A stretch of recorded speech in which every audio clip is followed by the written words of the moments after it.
السلام علیکم۔ کے ساتھ تو ایک تو یہ کہ استعارہ ہے، اس سے پہلے بھی فرعون و موسیٰ کا، نمرود و ابراہیم کا علیہم السلام، یہ مقابلہ اس روئے ارضی پر چلتا رہا اور حق و باطل کے معرکے ہوتے رہے اور ہوتے بھی رہیں گے۔ فی زمانہ ہم جو حالات دیکھ رہے ہیں پوری دنیا میں آج، جنگوں کے حالات جو پیش کیے جا رہے ہیں، لوگ تو اب یہ خبریں ایسے سن رہے ہیں، کسی کے ہاں بم گرنے کی، میزائل گرنے کی، تو ایسا لگ رہا ہے جیسے بچے پٹاخے پھوڑ رہے ہیں۔ لوگ یہاں خبریں لے کر کے مزے لے لیتے ہیں، پھر فارورڈ کر دیتے ہیں۔ موت اتنی آسان ہو گئی ہے کہ اللہ کے نبی صلی اللہ علیہ وسلم نے 1400 سال پہلے یہ ارشاد فرمایا تھا کہ ایک زمانہ آئے گا کہ حرج بڑھ جائے گا۔ تو صحابہ نے پوچھا تھا یہ حرج کیا ہے؟ تو حضور اکرم صلی اللہ علیہ وسلم نے ارشاد فرمایا تھا کہ قتل بہت زیادہ ہوگا، ایک دوسرے کا قتل اتنا زیادہ ہونے لگے گا کہ لوگ اس کی پرواہ بھی نہیں کرتے۔ مجھے آج بتاؤ، دنیا پوری بہت سارے ایشوز پر بیٹھکیں کر رہی ہے، گلوبل وارمنگ پہ ہے، دنیا میں انوائرمنٹ کی چینجنگ پر، موسم کا تاپمان بڑھ رہا ہے، اس پر میٹنگیں ہو رہی ہیں، بڑی بڑی تنظیمیں بیٹھتی ہیں۔ یہ ڈھکوسلا ہے یہ دنیا کا، یہ مغربی دنیا، ویسٹرن کنٹریز کا دکھاوا ہے۔ یہ اینیمل لاورز کو بھی باہر لے کر کے آتے ہیں، ان کو بہت زیادہ کوریج دیا جاتا ہے، یہ کتے سے پیار کرنے والا ہے، یہ مرغی سے پیار کرنے والا ہے۔ ظالموں، 40,000 نہیں 50,000 لوگوں کو فلسطین میں تم نے ناحق مار دیا، اس پر کوئی بیٹھک نہیں کرتے۔ موت اتنی آسان ہے انسانوں کی، جنگ جس سے ہے، مقابلہ جس سے ہے، تمہارا آپس میں برابر کی طاقت کا مقابلہ ہو تو سمجھ میں آئے کہ ایک دوسرے کی فوجوں سے مقابلہ ہے، ادھر کی فوج بھی مر رہی، ادھر کی فوج بھی مر رہی ہے، لیکن نہتے بچوں کا کیا قصور؟ بلکہ وہ گود میں آئے ہوئے ابھی جنہوں نے شعور کی آنکھیں بھی نہیں کھولی، دودھ پیتے بچوں کے جو قتل ہوئے ہیں۔ تاریخ میں آپ نے پڑھا ہوگا فرعون نے 12,000 بچوں کا قتل کیا تھا، صرف اس گمان سے کہ اس نے خواب دیکھا تھا بنی اسرائیل میں ایک بچہ پیدا ہوگا جو اس کی سلطنت کو ہلاک کر دے گا۔ خواب کی وجہ سے کاہنوں نے اس کو بتایا تھا، اس نے خواب یہ دیکھا تھا کہ آسمان سے ایک تارا ٹوٹ کر اس کی گود میں گرا اور آگ لگ گئی۔ تو نجومیوں نے اس کی تعبیر یہ بتائی تھی کہ بنی اسرائیل میں ایک بچہ پیدا ہوگا جو تیری سلطنت کو ہلاک کر دے گا۔ اس ڈر سے بنی اسرائیل میں جو بھی بچہ پیدا ہوتا اس کو قتل کرتا تھا۔ اس نے تقریباً 12,000 بچوں کو قتل کر دیا تھا، اس ڈر سے کہ وہ بچہ تو نہ پیدا ہو جائے جو میری سلطنت کو ہلاک کرنے والا ہے۔ اور وہ موسیٰ علیہ السلام تھے، پیدا بھی ہوئے اور فرعون کے گھر میں ہی پلے، اللہ کا نظام ہے۔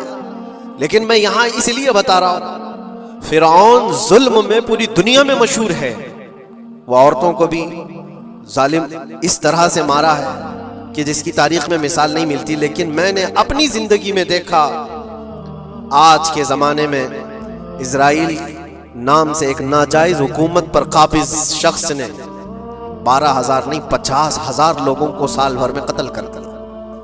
یہ تاریخ کا بھیانک چہرہ ہے۔ آج لوگ اس کو ہلکے میں لے رہے ہوں گے، نیوز والے ایک طرفہ رپورٹ کرتے ہیں کیونکہ ان کو ان کے باپ داداؤں سے ڈر ہے، جہاں کی کھاتے ہیں وہاں کی گاتے ہیں۔ لیکن بعد کو یہ سچائیاں جنریشن میں منتقل ہوتی رہیں گی، کبھی تو آئے گا کوئی انصاف کی نظر رکھنے والا۔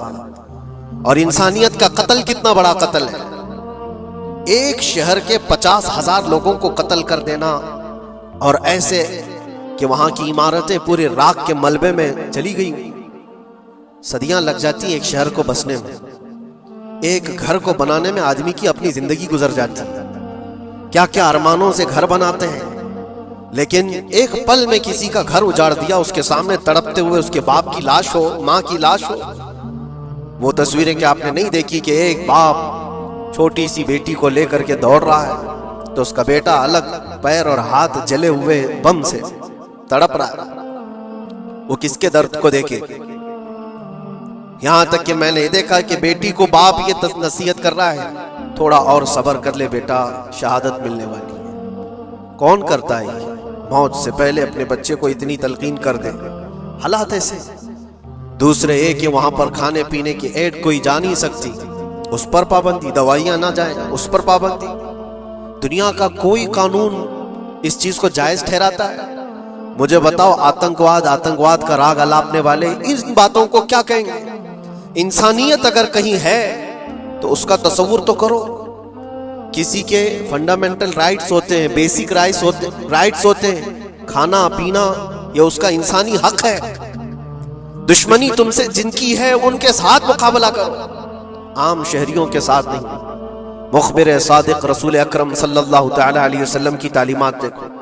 جہاد کو لے کر جو پروپیگنڈا تم پھیلاتے ہو اور ہر چیز کو جہاد کا لفظ دے کر کے ایک ایسا نیریٹو کریٹ کرتے ہو کہ لوگوں کے دماغ میں ایک پروپیگنڈا پھیل جائے۔ آؤ میں تمہیں سناتا ہوں، رسول پاک صلی اللہ تعالی علیہ وسلم جب صحابہ جہاد میں جاتے تو ان کو کن باتوں کی تلقین کرتے تھے؟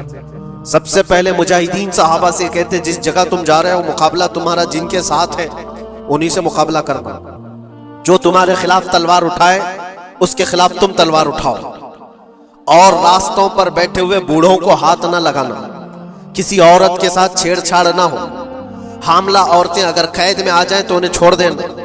یہ حضور پاک صلی اللہ علیہ وسلم کی تعلیمات ہیں۔ حتیٰ کہ رسول کریم صلی اللہ علیہ وسلم نے فرمایا جس شہر میں تمہارا غلبہ ہو جائے، تم غالب آ گئے وہاں کی فوج پر، تو وہاں کے رہنے والوں کے بچوں کو نہ ظلم کرنا، ان کو نہ پکڑنا۔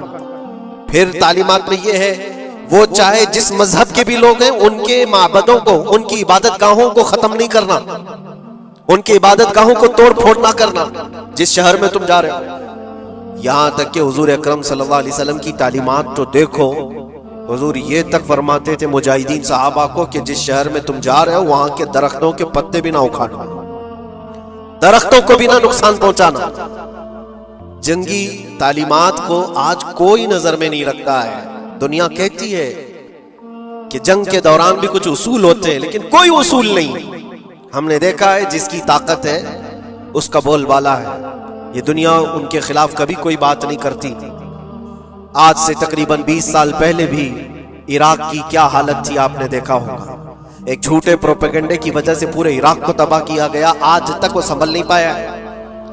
نیوکلیئر پاور عراق کے اندر موجود ہے، اس کے ری ایکٹر وہاں پر موجود ہے، کیا کیا چیزیں اس زمانے میں پھیلائی گئی۔ سوشل میڈیا تو نہیں تھا اتنا، دنیا نے یہ مان لیا کہ ہاں دادا کہہ رہا ہے تو ہوگا، اور حملہ کیا اسی بنیاد پر۔ 20 سال ہو گئے آج تک عراق میں کوئی نیوکلیئر پاور پلانٹ نہیں نظر آیا، کہیں نہیں۔ ایک جھوٹے پروپیگنڈے کی وجہ سے وہاں کے کتنے لاکھ لوگوں کو بے گھر ہونا پڑا ہے پتہ ہے۔ کچھ جگہ ایسی ہیں جہاں بم برسائے گئے، آج تک وہاں کوئی سبزہ نہیں اگتا، کوئی وہاں پر فصل نہیں ہوتی۔ میں نے خود اپنی آنکھوں سے دیکھا ایک نیا میدان جس پہ لوگ فٹ بال کھیلتے تھے، چند سالوں کے بعد دیکھو تو پورا میدان قبروں سے بھرا ہوا ہے، قبریں ہیں وہاں پر، پوری قبریں ہیں۔ لوگوں کو جنازہ اٹھانے کے لیے لوگ نہیں ملتے ہیں، موت اتنی عام کر دی گئی تھی۔ ان باتوں کو کوئی کہتا ہے؟ آپ نے سنا کبھی ابو غریب جیل کے متعلق؟ قیدیوں کے ساتھ جو وحشیانہ سلوک کیا ان گوروں نے، اللہ کی پناہ، بہت سخت قسم کے، دنیا میں بدنام زمانہ جیل اس کو کہا جاتا ہے۔ ہر طرح کی وہاں پر قیدیوں کے ساتھ آزمائشیں ہوئی، ہر طرح کی، ان پر کتے چھوڑ دینا، ان کی شرمگاہیں کاٹنا، ان پر پیشاب کرنا، ہر چیز جو انسانیت سوز ہے، انسانیت کو جلا دینے والی، یہ ساری حرکتیں کی گئی۔ دنیا خاموش ہے اس سلسلے میں۔ کیوں؟ سپر پاور کے 1000 گنا بھی ہضم کر لیے جاتے ہیں۔ چھوٹا ملک یا غریب آدمی کوئی بات کرے تو سارے اس پر ٹوٹ پڑتے ہیں۔ آج میں ایک چیز آپ کو بتانا چاہ رہا ہوں کہ یہ کوئی نئی چیز نہیں ہے جو ہو رہی ہے آج دنیا میں، یہ پھیلنے والی ہے اور قیامت کے قریب ہم آ چکے ہیں۔ ہو سکتا ہے دنیا پوری جنگوں کے لپیٹ میں ہو، جو رسول پاک صلی اللہ علیہ وسلم نے ارشاد فرمایا قتل اتنا بڑھ جائے گا کہ 100 لوگ ہوں تو 99 مر جائیں گے، ایک بچ جائے گا۔ قتل اتنا بڑھ جائے گا، یہ جنگ کی آگ ہو سکتا ہے آس پاس سب پھیل جائے، جس کی وجہ سے اس وبا میں، اس بلا میں سب ملوث ہونے لگ جائیں گے۔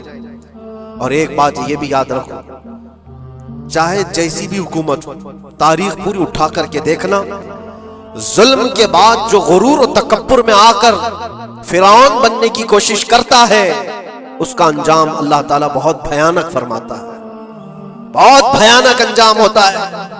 اب کے ظالم بھی اپنے انجام کے بہت قریب آ چکے ہیں۔ انہوں نے ظلم اتنا کیا ہے، وہ بچوں کی آہیں، وہ عورتوں کی چیخیں کیا بارگاہ رب العزت میں نہ پہنچی ہوں گی؟ رب تبارک و تعالیٰ خود فرماتا ہے سَيَعْلَمُ الَّذِينَ ظَلَمُوا أَيَّ مُنْقَلَبٍ يَنْقَلِبُونَ، ان قریب ظالم یہ دیکھ لیں گے کہ کس پلٹی میں اللہ تعالیٰ انہیں گرانے والا ہے۔ جو جال وہ اپنے دشمنوں کے لیے بنتے ہیں اللہ تعالیٰ اسی جال میں ان کو پھنساتا ہے۔ آج دیکھنا آپ تاریخ کی سچائیاں آپ کو اس بات کا جواب دیں گی۔ ظالم یہ سمجھتا ہے کہ میں خدا کے برابر ہو چکا، مجھے کوئی بھی ہلاک نہیں کر سکتا۔ اللہ تعالیٰ فرماتا ہے اینما تکونوا یدرککم الموت ولو کنتم فی بروج مشیدہ، تم مضبوط قلعے میں کیوں نہ بیٹھے ہو، موت تمہارے پاس آ کر پکڑ لے۔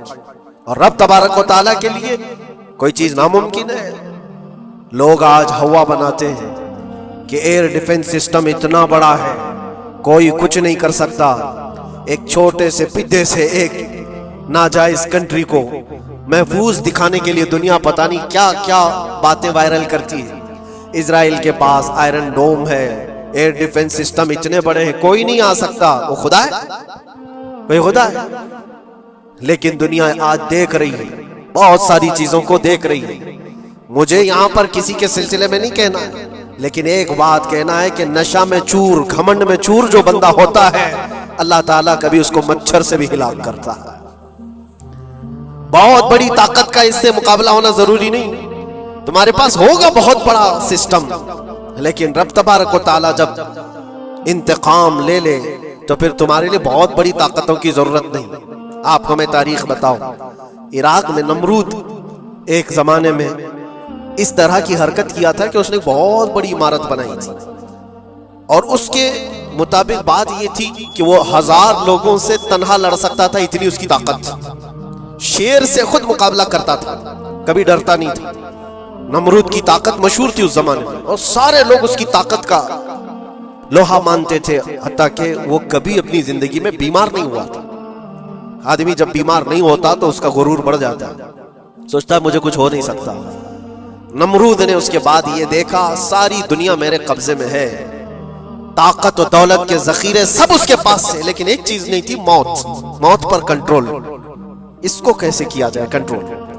یعنی مرنے سے بچ تو نہیں پائے گا، یہ کنٹرولنگ پاور بھی ہمارے پاس ہونا چاہیے۔ اس نے ایک بہت بڑی عمارت بنائی، کہا کہ خدا آسمانوں میں ہوتا ہے، ہم اتنی بڑی عمارت بنائیں گے کہ ان عمارتوں پر چڑھ کر خدا کو للکاریں گے۔ آجا میں مقابلہ کرتا ہوں، اور مقابلہ کر کے میں خدا کو گرا دوں گا کسی بھی طرح سے۔ اگر مجھ سے نہ ہو سکے تو پوری فوج کو تیار کروں گا، خدا سے لڑائی لڑ کر کے ایک بار وہ موت اور حیات کا پاور اپنے ہاتھ میں لے لیں گے، پھر ہم کو جب تک چاہے جینا ہے۔ کہاں کی خام خیالی، لیکن اس نے بنایا، پوری دنیا بھر سے لوگوں کو جمع کیا، سب کی زبان ایک بنایا، سب کی کرنسی ایک بنایا، ساری اس پوری دنیا کے لوگ اس کی فوج، سب کو یہ باور کرانا شروع کیا کہ ہماری لڑائی ہے دنیا سے نہیں، ہماری لڑائی کریٹر سے، خالق سے۔ ہم اس سے پاور چھین لیں گے ایک بار، اور پھر اپنے ہاتھ میں موت و حیات کا کنٹرول رکھیں گے۔ جس کو جتنی لمبی عمر چاہیے میں دوں گا، جس کو جب تک جینا ہے میں دوں گا، ازل تک، ازل سے لے کر ابد تک۔ یہ سارے خیالات اس کے تھے، اور اس نے جمع کیا، عمارت بھی بنایا، فوج بھی تیار کیا۔ کیا رب تبارک و تعالیٰ یہ نہیں دیکھ رہا تھا؟ اس کی تیاری، اس کا جمع کرنا، اس کی عمارت بنانا، بہت دنوں تک یہ سب کام چلتا رہا۔ رب تبارک و تعالیٰ کسی سے غافل نہیں، دلوں میں گزرنے والے حالات سے بھی بے خبر نہیں، لیکن بندے کو رب تبارک و تعالیٰ ڈھیل دیتا ہے۔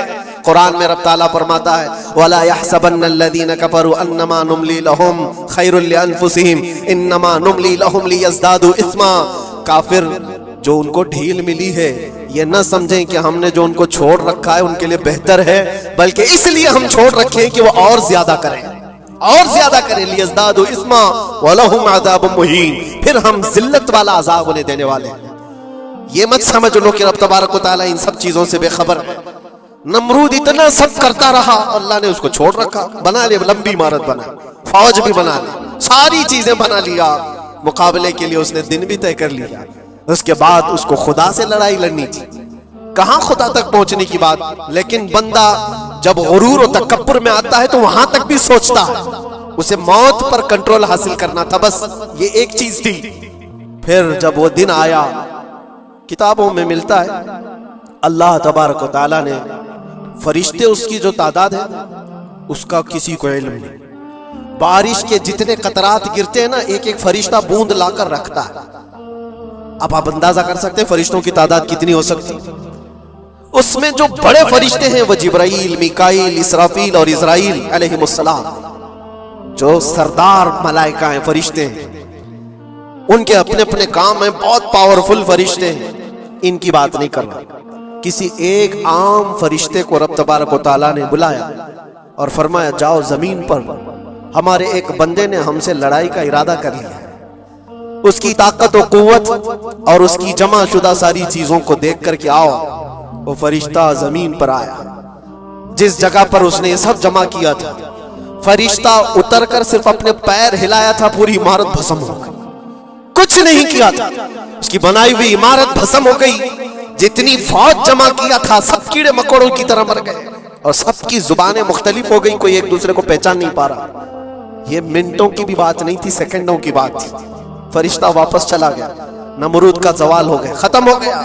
یہ تاریخ کی ایک بات ہے، اور یہ روایت ہم اپنی کتابوں میں نہیں رکھتے، یہ روایت یہودیوں کی کتابوں سے ہی ہے۔ یہودی اس بات کو یقین کرتے ہیں، اور اسی وجہ سے اس بات پر وہ دوبارہ عمل کرنے کے لیے پھر کوشش میں ہے۔ نیو ورلڈ آرڈر جو کہا جاتا ہے، پوری دنیا کو اکٹھا کرنا، ایک کرنسی بنانا، ایک لینگویج پر لانا، اور سب کو ملا کر کے ایک طاقت حاصل کرنا، سپیس پر جانا، اور پھر وہی چیزیں دہرانی جا رہی ہے دنیا، وہی چیز ایک دوبارہ بار ٹرائی کرنا ہے، جس کے لیے آپ کو پتہ ہے یہ چھوٹی سی قوم پوری دنیا پر کنٹرول حاصل کرنے کے کیسے کیسے خواب دیکھتی ہے۔ اگر آپ جائیں، اسلام دشمنی تو ان کی پرانی ہے، لیکن یہ جو 50,000 لوگوں کا قتل ہے، یہ صرف اور صرف ان کے اپنے ایک چھوٹے مقصد کے لیے۔ ہو سکتا ہے بہت ساری باتیں، غزہ پٹی ایک ہی علاقہ بچا ہوا ہے فلسطین کا، باقی سب تو یہ قبضہ کر چکے 1947 کے بعد، 48 کے بعد۔ چھوٹا سا حصہ جو باقی غزہ پٹی جس کی 20 لاکھ کی آبادی، اس علاقے پر اتنی زیادہ کیوں کرورتا ہے؟ کیوں؟ باقی سب جگہ پر اور بھی دیگر جگہ پر، یروشلم میں، ویسٹ بینک میں، کئی جگہوں پر مسلمان آباد ہیں، یہ غزہ کے لیے کیوں اس قدر سختیاں ہیں؟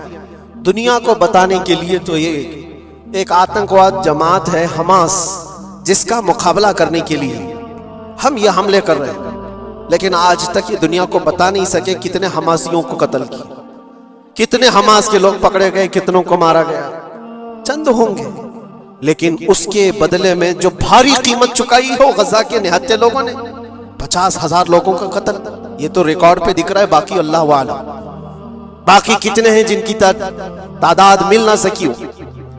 بعض دانشوروں نے یہ بھی بتایا اس کو صرف اور صرف ایک کینل بنانا ہے جو دنیا کی ٹریڈنگ پر قبضہ حاصل کرنے کے لیے، جو سوئس کینال ہے ایجپٹ کا، جس سے میڈیٹرین سی سے لے کر کے گزرتے ہیں، 2 سمندروں کو جوڑنے کے لیے ایک کینل ہے مصر میں، ایجپٹ میں، جہاں سے ایجپٹ ہر گزرنے والے جہاز سے ٹیکس لیتا ہے، ہر گزرنے والے جہاز سے ایک بھاری قیمت لیتا ہے، جس سے ٹریڈنگ پر اثر بھی رہتا ہے، اور جب وہ چاہے بند کرے، 2 مرتبہ اس نے بند بھی کیا تھا تاریخ میں 1950 کے بعد۔ اور یہ خواب دیکھتا ہے اسرائیل کہ ہم اپنی ہی جگہ سے ایک کینل بنا لیں تقریباً 300 کلومیٹر، جس کے لیے اس کو غزہ حاصل کرنا بہت ضروری ہے۔ یہ بعض لوگوں کی اپنی تحقیق ہے۔ تو کیا کوئی اپنے مفاد کا حاصل کرنے کے لیے 50,000 لوگوں کا قتل کر سکتا ہے؟ دنیا کو یہ بھیانک چہرہ بھی تو معلوم ہونا چاہیے۔ اگر ان کو کوئی راستہ بنانا ہے تو اس کے لیے انسانیت کا قتل کرنا ہے۔ میں آپ کو ایک بات عرض کیے دیتا ہوں، قرآن پاک نے جو فرمایا وہ حق ہے، 100% حق ہے۔ اللہ نے فرمایا، میں نے خطبے کے بعد جو آیت پڑھی، وَضُرِبَتْ عَلَيْهِمُ الذِّلَّةُ وَالْمَسْكَنَةُ، اللہ فرماتا ہے ان پر ذلت اور غربت لکھ دی گئی۔ کس پر؟ یہودیوں کے متعلق۔ وَبَاءُوا بِغَضَبٍ مِّنَ اللَّهِ، اور اللہ کے غضب میں رہیں گے وہ ہمیشہ۔ آپ سورہ فاتحہ میں پڑھتے ہیں نا غیر المغضوب علیہم ولا الضالین. مغضوب کا مطلب کیا ہے؟ جن پر اللہ کا غضب ہوا، اور وہ یہود قوم ہے. قرآن پاک کی میں آپ کو بات بتا رہا ہوں. اور اللہ تعالیٰ فرماتا ہے وجہ کیا ہے؟ ذالک بانہم کانوا یکفرون بآیات اللہ، وہ اس لیے کہ اللہ کی نشانیوں کو ٹھکراتے ہیں. ویقتلون النبیین بغیر حق، اور اللہ کے نبیوں کو ناحق قتل کرتے ہیں. اب دنیا کو یہ افسوس ہو رہا ہوگا، جیسے میں نے ابھی بتایا 50,000 لوگوں کا قتل وہاں کر دیا. ایران میں گھس گیا، شام میں گھس گیا، لبنان میں گھس گیا، ہر جگہ مار مار مار اور لوگوں کا قتل. میرے عزیزو، یہ تو عام لوگوں کا قتل ہے، اور قرآن یہ کہتا ہے یہ وہ قوم ہے جو اللہ کے نبیوں کو قتل کرتی تھی. اور تاریخ میں ہے تقریباً 10,000 نبیوں کو انہوں نے قتل کیا ہے. 10,000 نبیوں کو انہوں نے قتل کیا ہے، صرف اپنی من مانی بات نہ پائے جانے کی وجہ سے. حضرت زکریا علیہ السلام کی بات معلوم ہے؟ یہ تو بیت المقدس کے متولی تھے. زکریا علیہ السلام بیت المقدس کے امام تھے، جن کا ذکر ہے قرآن پاک میں. حضرت زکریا علیہ السلام کے پیچھے یہی قوم جو ان کی امت میں تھی، یہودیوں کے لیے بھی وہ مقدس نبی تھے. لیکن ان ظالموں نے حضرت زکریا علیہ السلام کو دشمنی میں رکھ کر کے ایسا قتل کیا تھا. اللہ اکبر. زکریا علیہ السلام ان سے بھاگ کر کے نکلے تھے اور ایک درخت کو جا کر کہا اے درخت کھل جا، میں تجھ میں آتا ہوں. درخت کھل گیا، حضرت زکریا علیہ السلام اس میں اندر چلے گئے، درخت پھر بند ہوا. تاریخ میں موجود ہے. ابلیس لعین نے، شیطان مردود نے یہودیوں کو راستہ بھی بتایا اور درخت بھی بتایا کہ اس کے اندر زکریا چھپے ہوئے، اس کے اندر زکریا ہے. یہودیوں نے تیز آری لے کر کے درخت کو اوپر سے کاٹنا شروع کیا کہ درخت کے 2 ٹکڑے ہوں گے تو زکریا علیہ السلام تک بھی پہنچ جائیں گے. انہوں نے آری سے کاٹتے کاٹتے کاٹتے ان کے سر تک پہنچا دیا. اور جب حضرت زکریا علیہ السلام کو اپنے سر کے اوپر سے کٹنے کی آواز آنے لگی تو اب سوچا کہ اب یہ آری سے پورا کٹ جائے گا. اللہ تعالیٰ کی طرف سے ندا آئی اے زکریا صبر کر لو، اگر تم اس پر آواز نکالو گے تو صبر والوں میں سے تمہارا نام نکل جائے گا. یہاں تک کہ تاریخ میں ہے وہ یہودیوں نے آری سے کاٹتے کاٹتے حضرت زکریا علیہ السلام کے سر کو چیر دیا اور جسم کے 2 ٹکڑے ہو گئے. اللہ کے نبی خاموش رہے، صبر کر کے رہ گئے. ان کے بیٹے یحییٰ علیہ السلام نے یہودیوں کے ایک گورنر یا بادشاہ کو یہ کہا تھا کہ ایک نکاح میں 2 بہنوں کو رکھنا جائز نہیں. اس نے 2 بہنیں ایک ساتھ اپنی زوجیت میں رکھا تھا. صرف اتنی بات پر حضرت یحییٰ علیہ السلام صرف 33 سال کے جوان تھے. اس یہودی ظالم نے یحییٰ علیہ السلام کے سر کو کاٹ کر کے برتن میں لا کر ناشتے میں رکھا تھا. اللہ کے نبی کی بات کر رہا ہوں. اللہ کے نبی کے سر کو کاٹ کر تشت میں رکھا تھا. لیکن تاریخ کی سچائیاں بتاتی ہیں کہ وہ کٹے ہوئے سر سے یحییٰ علیہ السلام بولتے تھے اے ظالم، اب بھی میں کہتا ہوں ایک نکاح میں 2 بہنوں کو رکھنا حرام ہے، حرام ہے. یہ اللہ کے نبیوں کی زندگی میں بتا رہا ہوں جن کے ساتھ انہوں نے کی. عیسیٰ علیہ السلام، یہ پاگل عیسائی جو آج ان کی کپڑوں میں جا کر بیٹھے ہوئے ہوتے ہیں جبکہ زندگی بھر یہ لڑتے رہے ہیں. قرآن بھی کہتا ہے وقالت اليہود لیست النصارى علی شیء وقالت النصارى لیست اليہود علی شیء. دونوں لڑتے تھے. یہودی کہتے عیسائی کوئی چیز ہی نہیں، عیسائی کہتے تھے یہودی کوئی چیز ہی نہیں. ان کی جنگیں اتنی خطرناک ہوئی. یہ سب لپا پوتی کر کے آج دکھاتے ہیں کہ ہم سب ایک ہیں. بہت گہری دشمنیاں ان کے درمیان تھی. عیسائیت، حضرت عیسیٰ علیہ السلام کو کیا کیا گیا؟ جب انہوں نے اپنے پیغامات پھیلائے تو عیسیٰ علیہ السلام کو بھی قتل کرنے کا منصوبہ یہودیوں نے بنایا تھا اور پورے لوگ آ کر حضرت عیسیٰ علیہ السلام کے گھر کو گھیراؤ کر لیے. عیسیٰ علیہ السلام کو اس رات اللہ تعالیٰ نے آسمانوں پر اٹھا لیا اور ایک یہودی کو اندر دیکھنے کے لیے بھیجا تھا یہودیوں نے کہ جا کے دیکھو عیسیٰ ہے کہ نہیں. تو اللہ تعالیٰ نے وہ آئے ہوئے یہودی کو عیسیٰ علیہ السلام کی شکل دے دی. عیسیٰ علیہ السلام کو اٹھا لیا. یہودی جو باہر کھڑے منتظر تھے ہمارا آدمی اندر گیا ہے دیکھنے کے لیے، مارنے کے لیے، قتل کرنے کے لیے، ابھی تک آیا نہیں، تو سب کے سب اندر گھس گئے. دیکھا وہ آدمی بیٹھا ہوا ہے، اسی کو پکڑ کر لا کر سولی پر چڑھا دیا عیسیٰ سمجھ کر کے.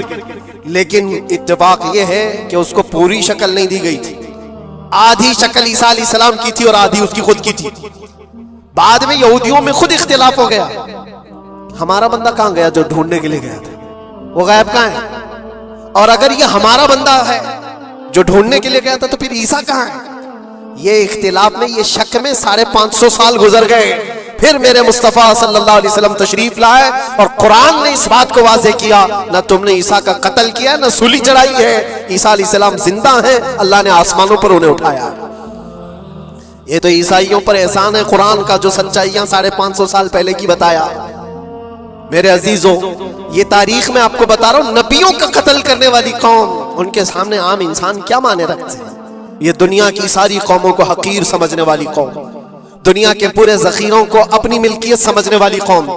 ان کا عقیدہ ہے یہ دنیا کا جتنا گولڈ ہے، جتنا سونا ہے، اس پر صرف اور صرف ان کی قوم کا قبضہ ہونا چاہیے، پوری دنیا کو. آپ کو پتا ہے مدینہ طیبہ میں حضور پاک صلی اللہ علیہ وسلم کی آمد سے پہلے یہ سب کے سب مدینے میں بسے ہوئے تھے. 550 سال سے انتظار کر رہے تھے حضور کے آنے کا. دوسری قوموں کو ڈراتے تھے. کیوں؟ ان کی کتاب میں موجود تھا آخری نبی کے آنے کی ساری باتیں موجود تھی. آخری نبی آئیں گے، ان کے ماننے والوں کا غلبہ ہوگا، وہ اپنے نور نبوت سے لوگوں کے دلوں کو پاک کریں گے. ان کی شکل بھی بتائی گئی تھی تورات میں، ان کے آنے کی جگہ بھی بتائی گئی تھی. پورے حجاز میں کھجوروں کا جھنڈ ایک علاقہ ہوگا جہاں یہ نبی آئیں گے، اور وہ مدینے کے علاوہ کوئی جگہ ہی نہیں تھی. یہودی یہ سب چیزیں دیکھ کر حضور کے آنے سے 550 سال پہلے سے انتظار میں تھے. وہ نبی یہی آئیں گے، یہی آئیں گے. اور دوسری قوموں کو ڈراتے تھے ہم سے مت الجھنا، آخری نبی آنے والے ہمارے، اور اس نبی کے آنے کے بعد پھر ہم چن چن کر تم سے بدلہ لیں گے. اور جب کبھی مصیبت آتی تو اللہ سے دعا بھی یہ کرتے تھے کہ اللہ وہ آخری نبی جو ہمارے علاقے میں آنے والے ہیں، ان کے صدقے میں تو ہماری بلاؤں کو دور کر. یہ وہ قوم ہے جو حضور آخر النبیین صلی اللہ علیہ وسلم کے انتظار میں وقت کاٹ رہی تھی. لیکن ہوا یہ، ان کا عقیدہ یہ تھا کہ آخری نبی تو بنی اسرائیل میں ہی پیدا ہوں گے، ہمارے خاندان میں پیدا ہوں گے. انہوں نے ٹھیکہ لے رکھا ہے آخری نبی کہاں پیدا ہوں گے یہ فیصلہ کریں گے. اللہ تبارک و تعالیٰ نے آخری نبی ہمارے آقا صلی اللہ علیہ وسلم کو بنی اسرائیل میں نہیں، بنی اسماعیل میں پیدا کیا.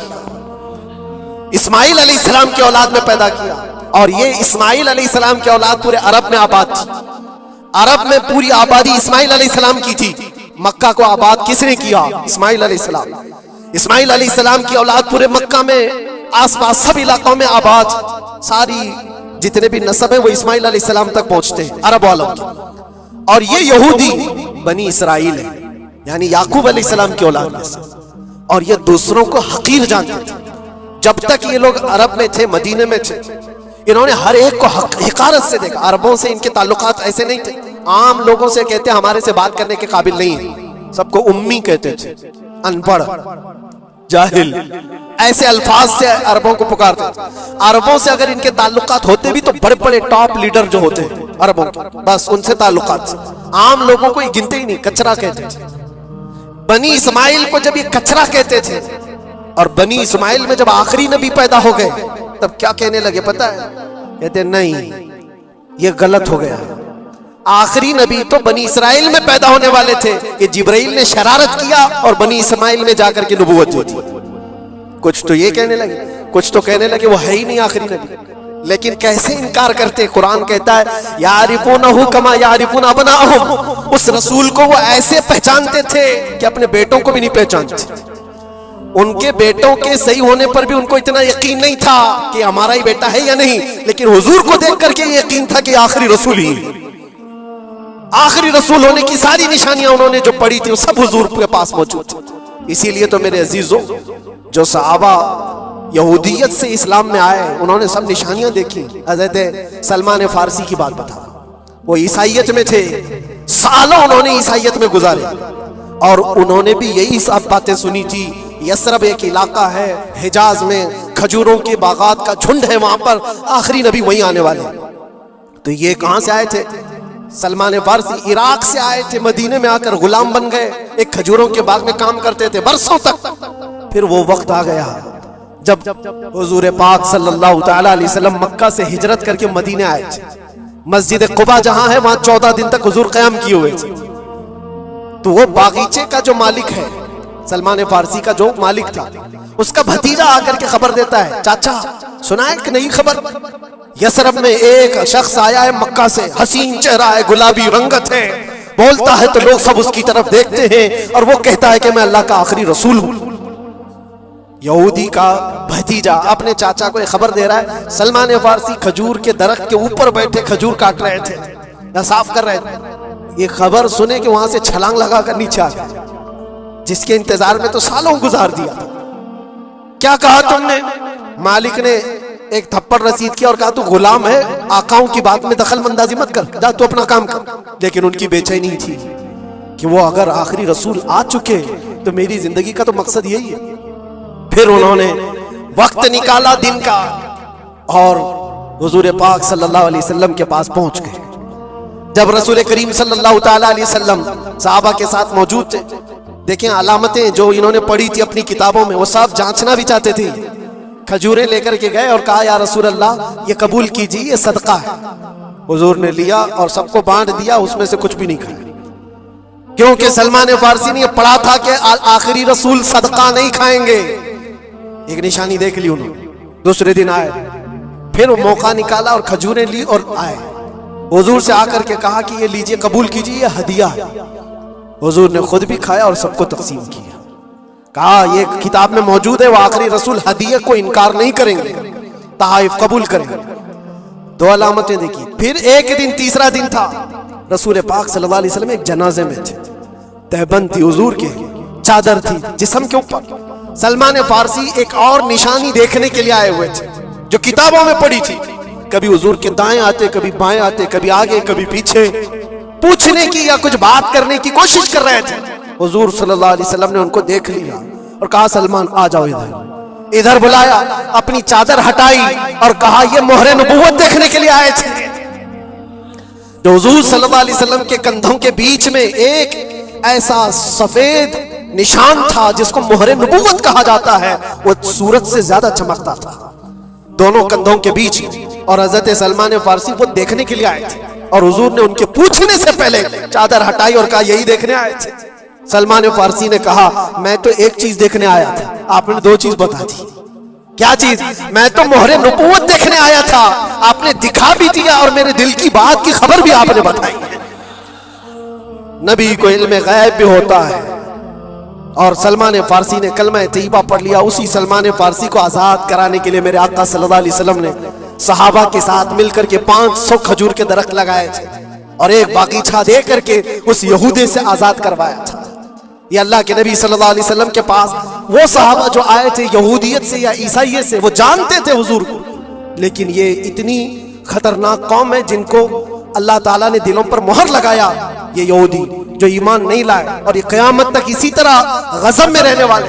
آج ان کا ابھار اگر آپ دیکھ رہے ہو تو شاید تاریخ پتہ نہیں ہوگی کہ کتنی ذلت کی زندگی بھی گزاری, کس طرح بھیک مانگے. آج یا اپنی تاریخ کو کہیں پر بھی سوشل میڈیا میں گردش کرتے ہوئے نہیں دیکھ سکتے, پابندی ہے پوری دنیا میں. ہٹلر کے قتل عام کے بارے میں نہیں بول سکتا کوئی, یہودیوں کو اتنا مارا تھا اتنا مارا تھا, نہیں, دنیا میں یہ بولنے پر پابندی ہے. ان کے کسی بھی پرانی تصویریں دکھانے پر پابندی ہے. آج خود اپنے ملک میں ہونے والے حملوں کی تصویر نہ دکھائی جائے, اس پر پابندی ہے. یہ تو تم کب تک عیب چھپاتے رہو گے؟ جہاں سڑن ہوتی ہے بدبو آئی جائے گی. اور ان قریب میرے عزیزوں قرآن کی وہ بات یاد رکھو, اللہ نے فرمایا سَيَعْلَمُ الَّذِينَ ظَلَمُوا أَيَّ مُنْقَلَبٍ يَنْقَلِبُونَ. ان قریب ظالم یہ دیکھ لے گا کہ اللہ اس کو کس کھائی میں گرانے والا ہے. کیا ابرہا بہت سارے منصوبے بنا کر کعبہ ڈھانے نہیں آیا تھا؟